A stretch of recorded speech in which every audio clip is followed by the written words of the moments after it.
সারা দেশে একযোগে নজরুল বর্ষ 2026-27 উদযাপন কর্মসূচির উদ্বোধন করলেন প্রধানমন্ত্রী তারেক রহমান। এ সময় তিনি বলেন, জাতীয় কবি কাজী নজরুল ইসলাম কেবল অতীত ইতিহাস নন, তিনি আমাদের ভবিষ্যৎ প্রজন্মের জন্য প্রেরণার উৎস। তিনি আমাদের যাপিত জীবনের অনিবার্য অংশ।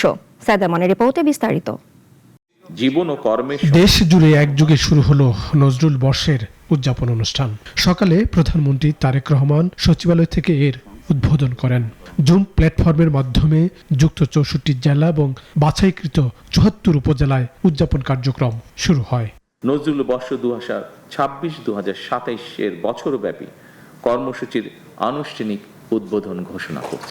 সরকার 2026 সালের 25 মে থেকে 2027 সালের 25 মে পর্যন্ত সময়কালকে নজরুল বর্ষ হিসেবে ঘোষণা করেছে। এর পাশাপাশি কবির স্মৃতি বিজড়িত ময়মনসিংহের ত্রিশালকে নজরুল সিটি ঘোষণা করা যায় কিনা খতিয়ে দেখা হচ্ছে।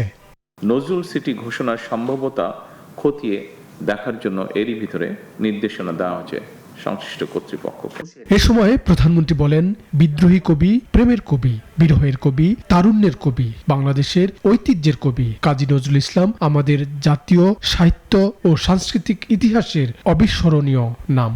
তিনি আমাদের যাপিত জীবনের অনিবার্য অংশ। পরাধীন, পর্যদুস্ত, পরাভূত জাতির ভাগ্যাকাশে তার আবির্ভাব ছিল আলোক বর্তিকার মতন। মাতৃভূমিকে ভালোবাসার ক্ষেত্রেও তিনি আমাদের অন্যতম প্রধান দিশারি। তারেক রহমান বলেন, অন্যায় এবং অবিচারের বিরুদ্ধে রুখে দাঁড়াতে তিনি আমাদের অনুপ্রেরণা। তার প্রাসঙ্গিকতা এবং প্রয়োজন ফুরানোর নয়, কেবল ইতিহাস নয়, বর্তমান প্রজন্মের জন্য, এমনকি আমাদের আগামী প্রজন্মের জন্য নজরুল আমাদের জীবনে প্রাসঙ্গিক। আমাদের মহান মুক্তিযুদ্ধে তার কবিতা ও গান ছিল অনুপ্রেরণার প্রবল উৎস।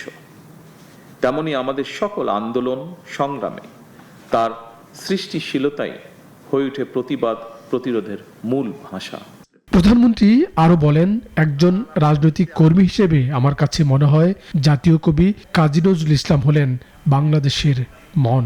আমাদের জীবন, আশা, আকাঙ্ক্ষা, স্বপ্ন, সংগ্রাম, সাহিত্য, সংস্কৃতি, ইতিহাস ও ঐতিহ্য তার রচনার মধ্যে মহিমাময় হিসেবে উচ্চারিত হয়েছে। থাকবো না কো বদ্ধ ঘরে। অনুষ্ঠানে সরকারের মন্ত্রী, সচিব সহ সারা দেশের মাঠ পর্যায় থেকে কর্মকর্তা, নজরুল গবেষক, নজরুল সঙ্গীত শিল্পীরা যুক্ত হন। নজরুল বর্ষ উপলক্ষে বিশেষ স্মারক ডাক টিকিট ও লোগো উন্মোচন করা হয়। সাইদ আরমান, নাগরিক, ঢাকা।